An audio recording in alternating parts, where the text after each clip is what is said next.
ಜೀವನದಲ್ಲಿ ಆಯುಷ್ಯ ಹಾಗೆ ಹೋಗ್ತಾ ಇರ್ತದೆ.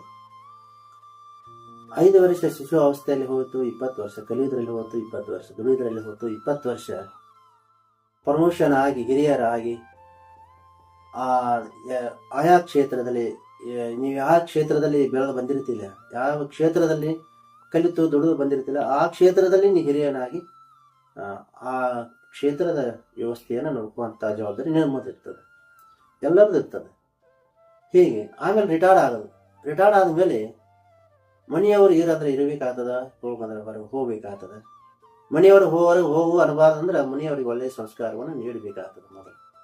ಆಮೇಲೆ ದೇವರು ಕರೀಲಿಕ್ಕೆ ಕಳಿಸ್ತಾನೆ, ಯಮದೂತನ ಕಳಿಸ್ತಾನೆ, ಶಿವದೂತನ ಕಳಿಸ್ತಾನೆ.